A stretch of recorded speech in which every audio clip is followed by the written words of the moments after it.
নমস্কার। গতকাল আমি বলেছিলাম যে আজকে ইন্ট্রাডে ট্রেডিং আমি করব এবং তার মানসিকতা টেকনিক্যাল একটু নিয়ে আলোচনা সেগুলো আমি আপনাদের সাথে করে দেখাবো যে ইন্ট্রাডে ট্রেডিং নিয়ে অনেকের অনেক প্রশ্ন আসছিল।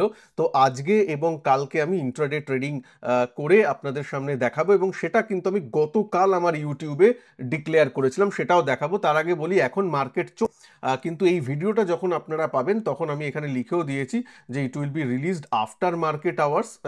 জানেন এখন অনেক রুলস রেগুলেশন আছেন এবং এটা শুধুমাত্র এডুকেশনাল পারপাসে, টেকনিক্যাল অ্যানালিসিস, একটু সাইকোলজি ট্রেডিংয়ের কেমন থাকে সেটা বোঝাবার জন্যই করা হচ্ছে। তো এখন বাজে মোটামুটি 3:13, 3:15 মতো, 24,766-তে মার্কেট চলছে।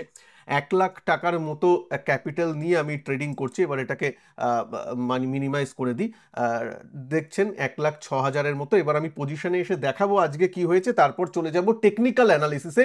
কোন স্টক নিয়েছিলাম, কেন নিয়েছিলাম, যেটা আপনাদের কাজে লাগবে টেকনিক্যাল অ্যানালিসিসটা শেখার জন্য সেটা। তারপর আজকের মার্কেট, ট্রাম্পের অনেক কিছু হয়েছে, সেগুলো নিয়ে কথা তো বলবোই, একটু ধৈর্য ধরবেন। ভিডিওটাকে ভালো লাগলে, এরকম ট্রান্সপারেন্টলি কেউ দেখায় না, সেটা যদি মনে হয় প্লিজ একটু ভিডিওটাকে লাইক করে দিন। চ্যানেলে যারা নতুন আছেন, এই রকম ভিডিও দেখতে চান, তারা প্লিজ চ্যানেলটাকে সাবস্ক্রাইব করে রাখুন যাতে আপনারা এই ধরনের ভিডিও দেখতে পারেন। প্রথমে আসি ট্রান্সপারেন্সি নিয়ে। গতকালের আমি একটা ইউটিউবে পোস্ট করেছিলাম, যদি আমি আসি, একটু একটু স্লো হচ্ছে, ঠিক আছে। যদি দেখেন আমি এখানে পোস্ট করেছিলাম যে গতকাল এই মানে আপনারা কি এই কঠিন সময় ইন্ট্রাডে ট্রেডিং আমি কিভাবে করি সেটা একটু জানতে চান, তাহলে আমি 31শে জুলাই এবং 1লা আগস্ট এই দুদিন আমি কিভাবে ট্রেড করি তার সেটা একটু জানাবো। এবং বলেছিলাম 1,00,000 টাকা ক্যাপিটাল এবং কোন অ্যাকাউন্টে, জেরোধার অ্যাকাউন্ট, যার অ্যাকাউন্ট নাম্বার শেষ হচ্ছে 404, সেই অ্যাকাউন্টে আমি শুরু করব। কারণ একজনের মাল্টিপল অ্যাকাউন্ট থাকে জানেন, অনেকে এরকম করে হয়তো দুটো অ্যাকাউন্টে দুরকম ট্রেড নিল, যে অ্যাকাউন্টটায় লাভ হলো সেই অ্যাকাউন্টটা আপনাদের দেখিয়ে দেবে যে দেখুন আমি প্রফিট করেছি। এই জন্যই ট্রান্সপারেন্টলি আমি অ্যাকাউন্ট নাম্বার আগে বলে দিয়েছিলাম, জেরোধার অ্যাকাউন্ট যার এন্ড হচ্ছে 404 দিয়ে। তার মানে দেখুন ওই অ্যাকাউন্টে আজকে যদি লসও হতো আমি দেখাতে বাধ্য থাকতাম। তাহলে অ্যাকাউন্ট নাম্বারটা একটু মিলিয়ে নিন, এই যে 404 দিয়ে অ্যাকাউন্ট নাম্বার শেষ হচ্ছে, দেখে নিয়েছেন, ঠিক আছে। তার মানে এতটা ট্রান্সপারেন্টলি আপনারা মনে হয় কোনো ইউটিউব চ্যানেলে ইন্ডিয়া লেভেলেও দেখেন না। প্লিজ প্লিজ, যেখানে অ্যাকাউন্ট নাম্বার আগে বলে দিয়ে তারপর ট্রেড সে করছে, তার মানে লস হলেও তাকে দেখাতে হবে, ঠিক আছে। এইটা এইটা প্লিজ একটু যদি ভালো লাগে লাইক করে একটু কমেন্ট করবেন। আপনাদের কমেন্ট জন্যই কিন্তু আমি এরকম ট্রান্সপারেন্টলি জিনিস দেখাই। তো চলুন শুরু করি। আজকে প্রথমে প্রথমে পজিশনে যাই। পজিশনে দেখুন আমি সব পজিশন জিরো করে দিয়েছি, ইন্ট্রাডে ছিল, সুতরাং ইন্ট্রাডে এমআইএস এ পজিশন নিয়েছিলাম। কেইনস টেকনোলজিতে পজিশন ছিল, যাতে আমি মোটামুটি 1,200 টাকার মতো এসেছিল। সিডিএসএল এ পজিশনটা নিয়ে আমি ছেড়ে দিয়েছিলাম 180 টাকা, তাতে লসে আমি বেরিয়েছি, ঠিক আছে। তারপর কেন স্ট্রাকচারটাও খারাপ হয়ে যায় সিডিএসএল এর, সেটা নিয়েও আসবো। শুধু হরে ধরে দেখতে গেলে 1,030 টাকার মতো আমার কিন্তু প্রফিট আজকে হয়েছে। 1,00,000 টাকার ক্যাপিটালে 1,000 টাকা মোটামুটি কিন্তু সুন্দর 1% প্রফিট। যাদের মনে হবে যে 1% প্রফিটটা একদিনে 1% প্রফিটটা খুব কম, তাদের হাত জোর করে বলবো প্লিজ শেয়ার মার্কেটে ট্রেডিংটা অ্যাটলিস্ট ছেড়ে দিন। ট্রেডিংটা এরকম নয়। ট্রেডিংটা হচ্ছে আপনি ধীরে ধীরে ট্রেড করে ক্যাপিটাল বাড়াচ্ছেন, এইভাবে একদিনে 1% মানে প্রচুর ভালো ব্যাপার, ঠিক আছে। আর যদি না হয় বলছি তো, গ্যাম্বলিং করবেন না, শেয়ার মার্কেটকে গ্যাম্বলিং হিসেবে দেখবেন না। যাই হোক, এটা আপনাদের কাছে কেমন লাগেছে, একদিনে 1,000 টাকা বা 1% ভালো কি খারাপ একটু নিচে কমেন্ট করে জানাবেন। এবার আমি আসি আহ, যে এবার মেন জিনিসটা, যে সঞ্জয় তুমি কি দেখে কেইনস টেকনোলজি নিয়েছিলে, কি এই করেছিলে। আর এই খারাপ মার্কেটে আজকে প্রথম দিকে তো খারাপই ছিল, তার মধ্যে যদি সব থেকে ভালো বলেন পারফর্ম করেছে, one of the best performer কিন্তু কেইনস টেকনোলজিই ছিল। তাহলে একদম প্রথমের দিকে কিভাবে কেইনস টেকনোলজিটাকে দেখলাম, ধরলাম, কিভাবে সেটাকে করলাম, সেটা একটু আসি। আপনাদের সামনে আমি 5 মিনিটের ক্যান্ডেল খুলে রেখেছি। এখান থেকে কেইনস টেকনোলজি আজকের দিন চালু করেছিল, উপরে গেছে, নিচে এসে প্রথম থেকেই দেখুন বাজার যেখানে নিচে সেখানে কেইনস টেকনোলজি কিন্তু সুন্দর উপরের দিকে প্রথম থেকেই যাওয়ার চালটা দেখিয়েছিল। হ্যাঁ, তো এইটা প্রথমে এইটা প্রথমে একটা মানে ভালো জিনিস তৈরি করে দেয় বা ভালো মাইন্ডসেট তৈরি করে দেয় যে এই স্টকটা ইজ রেডি টু গো। এবং আগের দিনেরও এই ক্যান্ডেলগুলো দেখছেন, আগের দিনের যে এরকম সুইং হাইগুলো ছিল তার উপরে প্রথম মানে প্রথম 15-20 মিনিট বা প্রথম আধা ঘন্টাতেই ট্রেড করতে শুরু করে, যেখানে প্রথম আধা ঘন্টায় নিফটির বা ওভারঅল বাজার কিন্তু খারাপ ছিল। তো সেই অনুযায়ী যখন রিট্রেসমেন্ট পেয়েছি এই সব সময় আমি ঢুকেছিলাম, এবং তারপর স্টপ লস ছিল একদম এই যে বডি এর নিচে, এর নিচে স্টপ লস ছিল। স্টপ লস যদি হিট হতো বেরিয়ে যেতাম, একদম সুন্দর লো রিস্কে হয়েছিল এবং মোটামুটি এইসব জায়গায় আমি মোটামুটি বেরিয়ে গেছিলাম। পজিশন সাইজ কমই রেখেছিলাম, ফুল মার্জিন জানেন আমি নিইনি। মানে 1 লাখ টাকা থাকলে আপনি 5 লাখ টাকা ট্রেড করতে পারেন, একদমই আমি ওসবে যাইনি। একদম কম লেভারেজ নিয়ে আমি ট্রেড করেছিলাম, কারণ ইন্ট্রাডেতে অনেক ব্রোকারই 5x লেভারেজ দেয়, আমি বেশি লেভারেজ নিইনি। ঠিকঠাক ট্রেড করেছিলাম, ঠিকঠাক স্টক এই খারাপ বাজারেও কিন্তু লং সাইডে ট্রেড করে কিন্তু রোজগারটা করেছিলাম। ঠিক আছে, সুতরাং আর একটু রেখে দিলে হয়তো আরও একটু বেশি যেত। ঠিক আছে, কোনো অসুবিধা নেই, যা হিসাবে আমরা ধরেছি 1% আমার এনাফ এসে গেছে।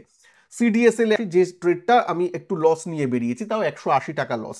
কি হয়েছে, এটাও একটু কেইন্সটা যখন প্রথমে করছিলাম তাই জন্য এর উপর থেকে ফোকাসটা একটু সরে গেছিলো, তা আমি এইসব জায়গায় একটু এন্ট্রি নিয়ে নিয়েছিলাম একটু পজিটিভ হয়েই। তারপরে যখনই নিচের দিকে একটু গোত্তা মারতে শুরু করে, যখন এই হাই মানে এই মানে আগের দিনের লো, এখান থেকে যদি দাগটা আমি টানি, এখান দিয়ে যদি আমি দাগটা টানি, তাহলে বুঝতেই পারছেন এখান থেকে যদি আমি দাগটা টানি, ঠিক সেটাকেই ও রেজিস্ট্যান্স হিসাবে মনে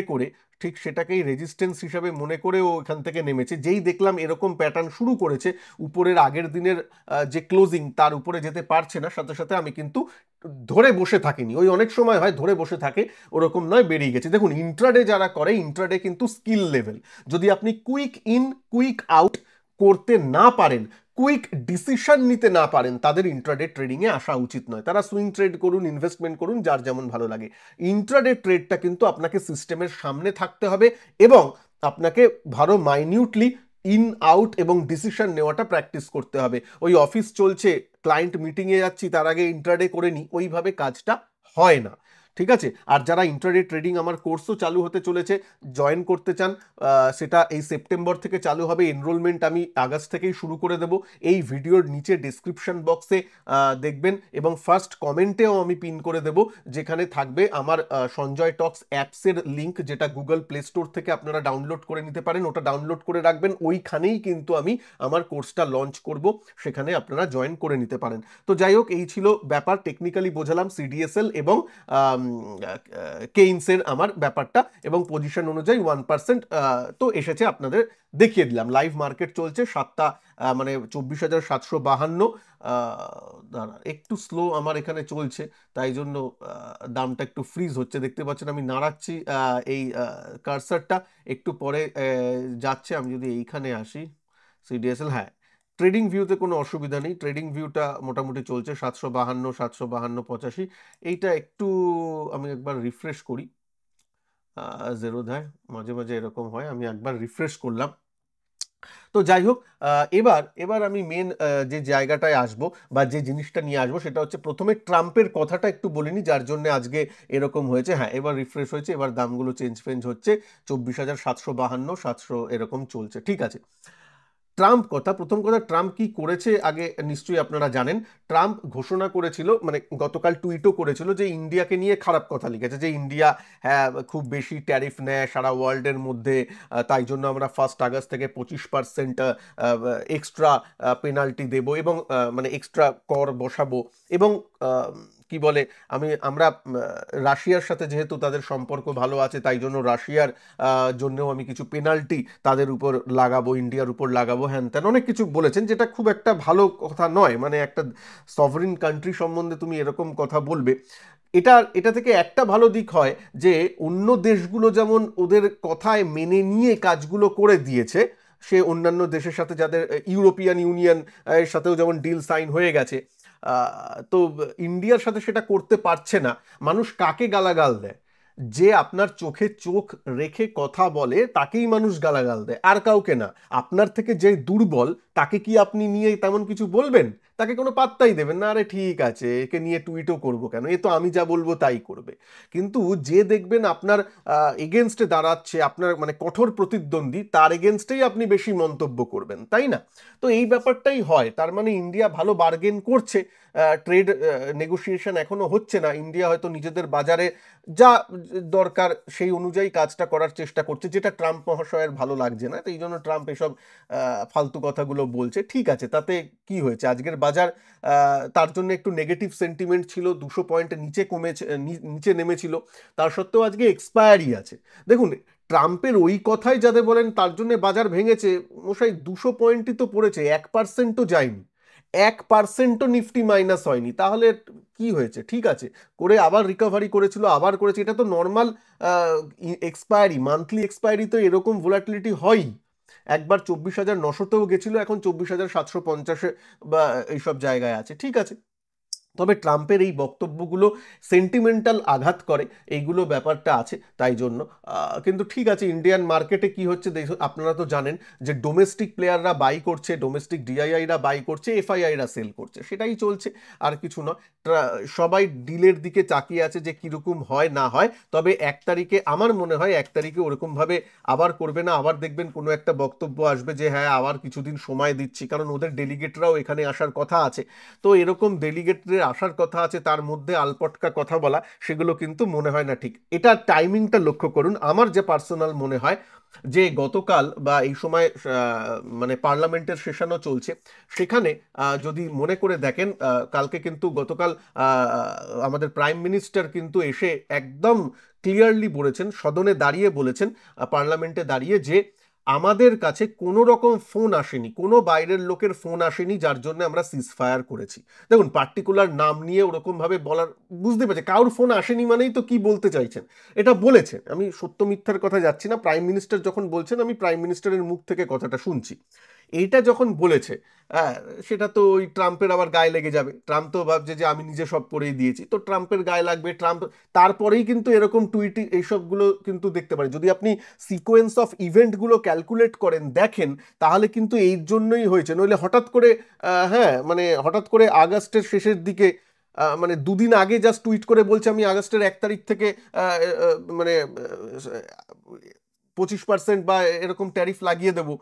হঠাৎ কি হলো, হঠাৎ কি হলো, ওটাই হলো, সদনে দাঁড়িয়ে যেহেতু অনেক শুনেছেন যে ওনার দাদাগিরি নেই, কেউ ফোন করেনি, এটা মানে দর্থক ভাষায় ভারত বলেছে, এটা ওনার গায়ে লেগেছে যে পাকিস্তানের তরফ থেকেই হয়েছিল। তো দেখুন, মানে কে কান্নাকাটি করেছে সেটা তো সবার জানা আছে। পাকিস্তানের বিভিন্ন জায়গায় যখন হামলার ছবিগুলো পেয়েছি, যেটা ডিপ ইনসাইড এবং নিউক্লিয়ার ফ্যাসিলিটির আশেপাশে যখন হামলাগুলো হয়েছে, তখন তো কে কান্নাটা নিয়ে কাঁদবে বড় দাদার কাছে? হ্যাঁ, পাকিস্তানি গিয়ে বড় দাদার কাছে, মানে ওদের বড় দাদা ইউএস এর কাছে গিয়ে কান্নাকাটিগুলো কেঁদেছে, স্বাভাবিক ব্যাপার। সুতরাং বোঝাই যায়। তো ভারতের কাছে কোনো ফোন আসেনি। শক্তরা কোনোদিন টার্মসে করে না, শক্তরা বোঝে যে কখন আমি বন্ধ করব, কখন আমি যাব।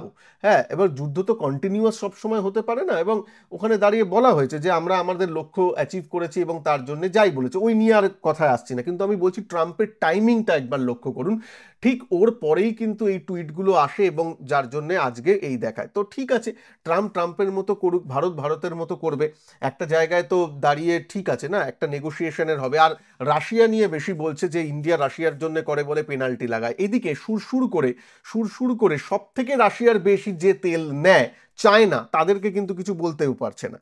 হ্যাঁ, তো এইগুলো ডাবল স্ট্যান্ডার্ড মশাই, আপনারাও জানেন, বুঝে গেছেন। একজন স্টুডেন্ট তো আমায় লিখেছিল যে ট্রাম্প হয়তো ইন্ডিয়ার বাজারকে প্রথমে শর্ট করেছিল, এখন হয়তো শর্ট কাভার করছে, তাই জন্য শর্ট করে রেখেছিল গতকাল, জানে টুইট করবে আজকে শর্ট করে। আজ মানে ওদের ওদের মানে ওরা এফআইআই গুলো দেখতেই তো পাচ্ছেন, জেন স্ট্রিট, ওটাও তো আমেরিকান এফআইআইরা কি ধান্দলি করে। এবং ট্রাম্পের বিরুদ্ধেও কিন্তু এই অভিযোগ ওদের নিজের দেশেই উঠেছে যে মার্কেটকে হয়তো ওরা ম্যানিপুলেট করে, বা ওর কোম্পানি ম্যানিপুলেট করছে, সেই জিনিসগুলো ওদের ওখানেও হচ্ছে। এবং এসিসি, আমাদের যেমন সেবি, ওদের ওখানে এসিসি আছে, এসিসির মধ্যে এবার ভাববেন যে এসিসি তাহলে কিছু ওনার এগেনস্টে ব্যবস্থা নিচ্ছেন না কেন? এসিসিতে যারা টপ লেভেল একটু নিউট্রাল ব্যক্তি ছিলেন তাদের সবাইকেও ছাঁটাই করে দিয়েছে, সবাইকে। এরকমই করছে, যে ডিপার্টমেন্টে যে লোক ওর এগেনস্টে একটু যাবে তাকে সরিয়ে দিচ্ছে। দেখতেই তো পেয়েছেন ইলন মাস্ক নিয়ে কি হয়েছিল, একটা বিল নিয়ে একটু বলেছে, ইলন মাস্ককে নিয়ে যাতা কাদা ছোড়াছুড়ি শুরু করে দিয়েছিল। সুতরাং এই লোকটাকে নিয়ে আপনি কিছু বলবেন না, মানে কি কি কখন করে, মানে কি কখন ভেবে করে কি না করে সেটা ওই জানে। যাই হোক, ঠিক আছে। তো এর জন্য আমি বলবো ইনভেস্টরদের চিন্তা করার কারণ নেই। ট্রেডারদের আবার বলেছি, ট্রেডারদের এই মাসটা এখন তো এক্সপায়ারির উইক চলছে, ঠিক আছে, একটু দাঁড়িয়ে যান, একটু অগাস্ট 1টাও হয়ে যেতে দিন,